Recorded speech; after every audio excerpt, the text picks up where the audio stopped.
Hello everyone, myself Lakshya Mittal. Welcome back to my channel. So in today's video I'm going to tell you about my branch. So my branch is engineering physics and I am a third year student from IIT Guwahati. So I was getting a lot of comments that you guys want to know about my branch. How is engineering physics? Engineering physics में आके हम क्या क्या career opportunities explore कर सकते हैं, क्या क्या चीज़ें होती हैं particularly engineering physics में. So I am going to cover all those aspects. और जिनका मतलब अभी आए हैं कॉलेज में नए नए, जिनको नई नई इंजीनियरिंग फिजिक्स मिली है और उनको लगता है कि अब हमारी जॉब नहीं लगेगी because we couldn't get CSE और अदर टॉप नॉच ब्रांचेस. तो I am going to tell you everything about it. जो भी नोशंस हैं कि engineering physics is a bad branch, is a very difficult branch, जो भी है, मतलब मैं पर्सनली बोलती थी कि engineering physics is a tough branch. If you don't like physics then do not take. So I am going to clear everything about it. So let's begin with it. So the first thing that I want to tell you is, if you have genuine interest in physics, then only take engineering physics. मेरे को भी बहुत ज़्यादा genuine interest था, that's why I took it. और मेरे काफ़ी friends को भी genuine interest है engineering physics में, that's why they are there in this branch. But the point with this branch is कि over a period of time आपका जो इंटरेस्ट है ना फिज़िक्स में से वो हटता चला जाता है, कंसिडरिंग माई ओपिनियन. बिकॉज मतलब जो फिज़िक्स में ये सब चीज़ें कराते हैं, जब आप सोच के आते हो कि ठीक है मैं ये पढ़ूंगा, मैं वो पढ़ूंगी, फ्लूइड मैकेनिक्स एंड एवरीथिंग, जैसे आपको मेरा इंटरेस्ट फ्लूइड मैकेनिक्स वगैरह में था, रोटेशन मैकेनिक्स में था, इन सब चीज़ों में था, तो वो सब चीज़ें जो है ना वो इसमें नहीं होती है. So the course structure includes quantum mechanics, आपका ऑप्टिक्स हो गया for one semester. Like currently my 5th semester is going on and we are studying optics. तो एक सेमेस्टर में आपको ऑप्टिक्स पढ़ाया गया, लेकिन quantum mechanics is a thing which is constant for 2 to 3 semesters. हमारे 3 सेमेस्टर्स में तो क्वांटम मैकेनिक्स पढ़ाया ही गया है और आगे आने वाले सेमेस्टर्स में भी वो नॉलेज हमारी काम आने वाली है.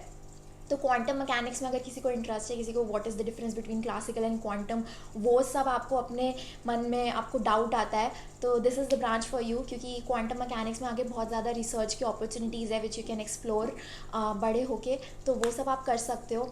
प्लस हमें रिलेटिव मैकेनिक्स नहीं पढ़ाई जाती है, सिर्फ एक सेमेस्टर में, फर्स्ट सेमेस्टर में जो सबके लिए कॉमन होता है, उसमें हमें थ्योरी ऑफ रिलेटिविटी पढ़ाई गई थी which was very interesting according to me. मतलब आपको बताया जाता है कि लाइट के बारे में, कि parallel universe and all that stuff, तो that is very interesting. But उसको थोड़ी सी नॉलेज दी जाती है, so you find it very interesting. You think कि मेरा आगे जाके भी ये आएगा, but there is a big no for that.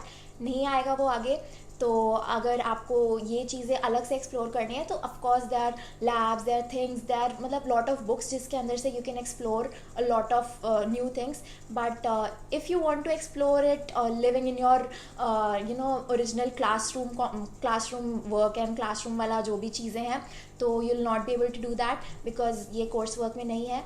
Plus quantum mechanics का जैसे मैंने बताया, वैसे ही क्लासिकल मैकेनिक्स का देयर इज़ ओनली 1 सेमेस्टर. तो उस एक सेमेस्टर में you will get to know more about classical mechanics, rotation mechanics and all that stuff. तो उसके अंदर आपको वो सब चीज़ें पढ़ाई जाएंगी. And if you know about Hamiltonian mechanics और ये सब, तो ये सब हमें फर्स्ट सेमेस्टर में पढ़ाया जाता है. एंड इसकी कुछ knowledge is required in further semesters, but कुछ ही knowledge, not that much, but it is required. और हमें क्या पढ़ाया जाता है, और हमें जैसे मैंने आपको बताया ऑप्टिक्स, थर्मोडाइनमिक्स हमें पढ़ाई जाती है for 1 semester. So you can go through the course work of different IITs, different colleges that offer engineering physics. So very few IITs offer this branch. तो मेरी नॉलेज में IIT बॉम्बे में है, IIT दिल्ली में है, IIT Guwahati, IIT Madras and 2-3 IITs में और है.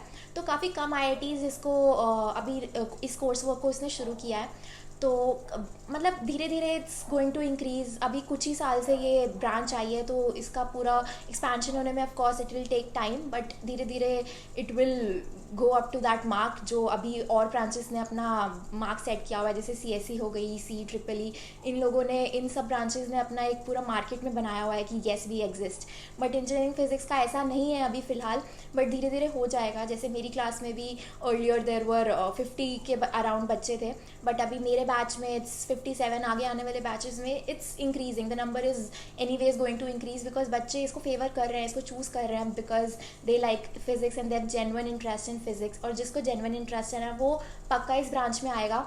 क्योंकि इस ब्रांच में आने के बाद उनको रिसर्च की बहुत सारी जो अपॉर्चुनिटीज़ है ना वो खुल जाती हैं। जैसे कि if you do not want to go in coding side, आपको नहीं पसंद टेक में जाना, तो यू कैन गो फॉर मतलब अपना पूरा कोर वाला जो थिंग है फिज़िक्स का। तो ऑफकोर्स कंपनीज उतनी नहीं आती हैं यहाँ पे, बिकॉज आगे जाके स्टडीज़, आपको हायर स्टडीज़, हायर रिसर्च वगैरह करनी पड़ती है, तभी आपको एक अच्छी एज मिलती है। ऑफकोर्स कंपनीज उतनी नहीं आएंगी। पर्टिकुलरली टॉकिंग अबाउट मी, अभी तक इंटर्न सीजन मेरा जितना भी हुआ है, 2 महीने अप्रॉक्स बीत गए हैं, 1.5-2 महीने, तो उसमें से एक भी कंपनी नहीं आई है particularly for engineering physics. Of course बहुत सारी कंपनीज आई हैं टेक के लिए, जैसे आप SD के लिए, सॉफ्टवेयर डेवलपमेंट इंजीनियरिंग के लिए आप मतलब हमारे लिए खुल रही है companies that EP is eligible for this particular stuff, but particularly for EP उस कोर्स वर्क से रिलेटेड कोई कंपनी अभी तक नहीं आई है, टू बी वेरी फ्रैंक। तो वो सब सोच के लेना, if you want to go in that domain. तो अगर कोई कंपनी नहीं आती है, so please do not feel demotivated कि यार कंपनी नहीं आ रही है, मैं IIT में आया किस लिए, मेरा जॉब नहीं लग रहा। So do not get demotivated by that stuff, क्योंकि of course EP is research oriented branch, तो मतलब नहीं मिलेगी ऑब्वियसली, कंपनीज आपको नहीं मिलेंगी उस डोमेन में, बिकॉज अभी तक आपने उतनी नॉलेज नहीं ली है। तो आगे career opportunities for EP, may be you go into research, उसके बाद आप कुछ अच्छा बनाने लग जाते हो और आगे हायर स्टडीज़ करते हो। So that is one thing, you can go on for PhD, और बाकी आगे जाके आप प्रोफेसर्स की डोमेन में मतलब जा सकते हो। सो वो सब आप कर सकते हो। But if in case you are a student who does not want to go into this research wala thing, so what you can do is you can prepare for SD roles, analytic roles and marketing roles, jo man chahe, design roles, jo man chahe, you can do it. I have a lot of seniors who have gone into design thing, who have gone into SD. तो बहुत सारे engineering physics ही मेरे seniors हैं जिन्होंने अपनी domain बिल्कुल change कर लिया है। And particularly talking about me also, I am not going into this research thing as for now. सो अभी तक मेरा कोई प्लान नहीं है कि मैं रिसर्च में जाऊँगी, बिकॉज बात ये है, ऑनेस्ट टॉक बता रही हूँ, इतना फिज़िक्स में पढ़ाई होती है तो हम थक जाते हैं एंड वी फील कि यार अब कमाने ही लग जाते हैं, that is a better thing. तो आगे जाके पढ़ने की इतनी हिम्मत बचती नहीं है, कुछ ही लोगों की बचती है और वो कुछ ही लोग आगे जाते हैं। तो पर्सनली मेरी तो अभी तक फ़िलहाल इतनी हिम्मत बची नहीं है कि मैं और आगे जाके रिसर्च करूँ। But if you are that person कि मुझे तो करना ही है रिसर्च, मुझे तो ये बनना है, so then you can absolutely go for it. Plus अब मैंने जैसे बताया कि कंपनीज़ काफ़ी खुलती हैं, जैसे हमारे टाइम पे, इंटर्न के टाइम पे गूगल खुली थी, गोल्डमैन खुली थी, काफ़ी कंपनीज़ खुलती हैं। तो उस बारे में वरी मत करो, बस you have to maintain your CPI which is a bit tough in physics. But I know अगर ज़्यादा अच्छे से पढ़ोगे, अच्छे से कॉन्सेप्चुअल क्लैरिटी रखोगे, तो फिज़िक्स में भी आपकी अच्छे CPI आएगी। तो CPI mostly companies 7 above, 7.5 above खुल जाती हैं, बट देयर सम कंपनीज वो 8 अबव खुलती हैं। तो आपको बुरा ना लगे कि यार मेरी तो जॉब ही नहीं लगी, मेरा ये नहीं हो रहा, तो just maintain your CPI। And maintaining CPI in physics is tough as I said, but it's not impossible. अच्छे से पढ़ोगे, सबकी लगती है जॉब, सबकी आपकी भी लग जाएगी।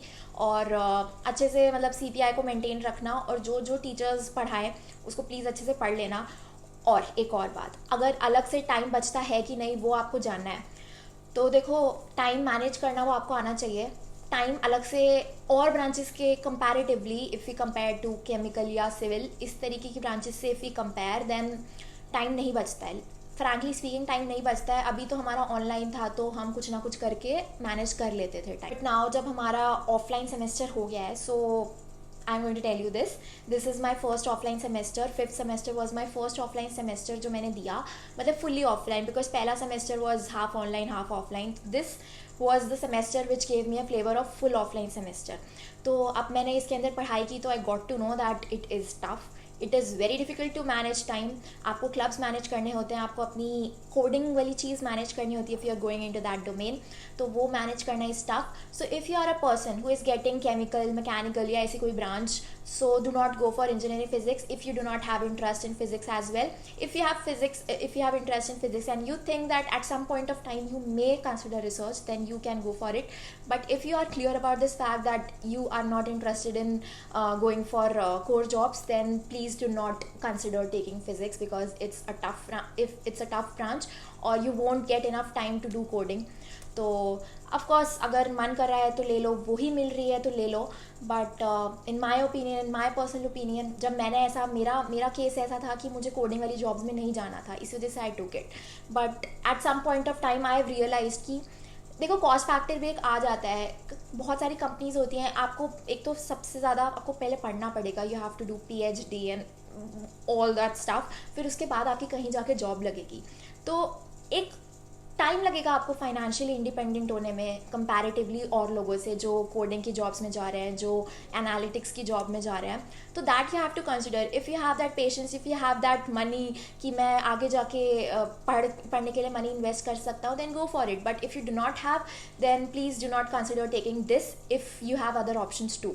अगर ऑप्शन नहीं है तो लेनी ही पड़ेगी ना ऑब्वियसली। अगर ऑप्शन हैं तो प्लीज़ केमिकल ले लो, that is even better than this. Time भी मिलेगा, आप अपनी एक्स्ट्रा करिकुलर एक्टिविटीज़ में भी टाइम ले सकते हो, पढ़ाई भी अच्छे से हो जाएगी, CPI भी मेंटेन रहेगी, थोड़ा बहुत पढ़ लिया तो, थोड़ा बहुत एज इन कि पढ़ना तो ऑब्वियसली पड़ेगा ही, बट कंपैरेटिवली इससे कम पढ़ना पड़ेगा। इसके अंदर फिजिक्स बहुत सारी ठूस ठूस के भरी हुई है, तो डरा नहीं रही हूँ, बस बता रही हूँ कि ये चीज़ें कंसिडर करनी चाहिए।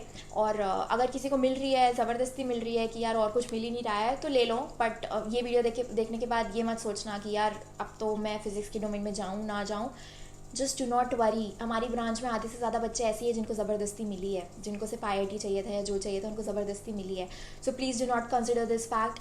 और अपने सीनियर से बात करते रहो, अभी जो नए बच्चे आए हैं फिज़िक्स ब्रांच में, और जिन बच्चों को थोड़ा सा भी डाउट है कि यार मेरे को ब्रांच चेंज करानी है, इफ़ यू थिंक कि आपको ब्रांच चेंज करानी है, तो अगर अच्छी CPI ज़्यादा नहीं आती है ब्रांच चेंज कराने लायक, तो केमिकल में डिग्रेड हो जाना। अगर आपको बिल्कुल फिजिक्स में इंटरेस्ट नहीं है, बिल्कुल ये है कि यार फिजिक्स तो मिल गई बस मेरे को चाहिए नहीं, तो प्लीज़ करा लेना, डिग्रेड हो जाना।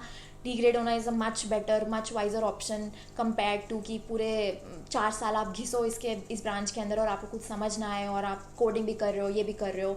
तो please do not do this. Please consider जो मैंने आपको बताया है, जो चीज़ें मैंने आपको एडवाइसेस दी हैं। So that's all for this video. If you have any more doubts regarding engineering physics, then do let me know in the comment box, और you can DM me on Insta. I'll surely reply to it.